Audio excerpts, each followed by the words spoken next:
అధికారం ఉందని అసెంబ్లీ సాక్షిగా అబద్దాలు చెబితే నిజమవుతాయని బీఆర్ఎస్ వర్కింగ్ ప్రెసిడెంట్ కేటీఆర్ కాంగ్రెస్ ప్రభుత్వాన్ని ప్రశ్నించారు. రుణమాఫీ కాలేదని రైతన్నలు ఇంకా రోడ్డెక్కుతున్నారని తెలిపారు.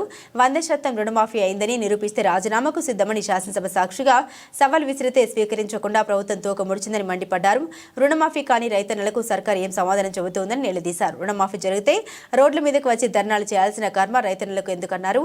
పోరాటాల గడ్డ ఇంద్రవెల్లి అడవుల తల్లి ఆదిలాబాద్కు రాపోదామని సీఎం రేవంత్ రెడ్డిని ఉద్దేశించి అన్నారు. ధనోరా రోడ్డు మీద కూర్చున్న రైతుల ముందే మీ మాయల మాఫీ లెక్కలు తేల్చుతామన్నారు. రుణమాఫీ మాయ, రైతు భరోసా 7,500, తులం బంగారం, మహిళలకు 2,500 రూపాయలు, ఆసరా పెన్షన్లు 4,000, దివ్యాంగుల పెన్షన్లు 6,000 అంతా మాయ అంటూ ఎక్స్ వేదికగా ధ్వజం ఎత్తారు.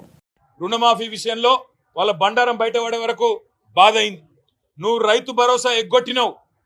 ఆ రోజు ఇదే ముఖ్యమంత్రి అన్నాడు, ఎవడయ్యా అవులగాడు, ఎవడయ్యా దివానగాడు, రైతు బంధు బంద్ అవుతుందని చెప్పిన అవులగాడెవడు, దివానగాడెవడు అని నోరు బారేసుకున్నాడు ముఖ్యమంత్రి రేవంత్ రెడ్డి. ఆనాడు కాంగ్రెస్ పార్టీ ఎంపీగా, పిసిసి అధ్యక్షుడిగా. ఇవాళ నేను అడిగిన సూటిగా, మరి ఇవాళ వానాకాలం రైతు బంధు ఎగ్గొట్టిన అవులగాడెవడు, వానాకాలం రైతు బంధు ఎగ్గొట్టిన దివానగాడెవడు చెప్పాలి వ్యవసాయ మంత్రి గారు అని చెప్తే ఏం చేయాలనో తెలియక ఇవాళ నోటికొచ్చిన కారు కూతలు, అక్కసుతో కూడిన మాటలు. వాస్తవం ఏంది? ఈరోజు రైతు భరోసా విషయంలో ఈ ప్రభుత్వం చిత్తశుద్ధి లేదు కాబట్టే, మొదలు నిజంగానే చిత్తశుద్ధి ఉంటే, రేవంత్ రెడ్డి చెప్పిన మాటల్లో నిజాయితీ ఉంటే, ఆయన ఏమన్నాడు ఎలక్షన్ ముందు, డిసెంబర్ 3 ముందు తీసుకుంటే ఎకరానికి 5,000, 3 తర్వాత తీసుకుంటే ఎకరానికి 7,500 రూపాయలు నేను ఇస్తా అని చెప్పిండు.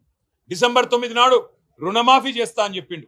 ఇప్పటిదాకా తీసుకొని రైతులుంటే ఉరుక్కుంట పోయి తెచ్చుకోండి, రుణమాఫీ నేను చేస్తా అని చెప్పిండు. ఇవాళ రాష్ట్ర రైతాంగం తరపున అడుగుతా ఉన్నాం బీఆర్ఎస్ పార్టీగా, ఏమైనాయి నీ మాటలు? ఉరుక్కుంటూ బొమ్మని చెప్పినావు, రైతులు ఉరుక్కుంటూ పోయినారు, 2 లక్షలు 3 లక్షలు లోన్లు తెచ్చుకున్నారు. తెచ్చుకున్న తర్వాత ఇవాళ వాళ్లకు మోసం చేస్తూ నీ మాయ మాటలతో బుకాయించి ఇవాళ 25% మాత్రమే రుణమాఫీ చేసి 100% అయిందని చెప్పి 550 కోట్ల రూపాయలతోని పత్రికలలో ప్రకటనలు మాత్రం ఇచ్చుకున్నావు. ఈ మాట మేము అడిగే వరకు ఉక్రోషం వచ్చింది ముఖ్యమంత్రి గారికి. నువ్వు రైతు బంధు ఎగ్గొట్టినవా లేదా అని అడిగే వరకు ఉక్రోషం వచ్చింది. నువ్వు రుణమాఫీ చేయని మాట వాస్తవం కాదా అంటే ఉక్రోషం వచ్చింది. తట్టుకోలేక పచ్చి అబద్ధాలు చెప్తా ఉన్నాడు. ఏమంటున్నాడు ఇవాళ ముఖ్యమంత్రి గారు? కేసీఆర్ గారు 11 విడతలుగా ఆయన ప్రభుత్వంలో 72,000 కోట్ల రూపాయల రైతు బంధు ఏదైతే డబ్బులు నగదు బదిలీ పథకం, భారతదేశంలోనే అతిపెద్ద నగదు బదిలీ పథకం, అది సక్సెస్ఫుల్ గా అమలు చేసిండో దానిని కూడా ఈరోజు బదనాం చేసే ప్రయత్నం ఈ ప్రభుత్వం చేస్తా ఉంది.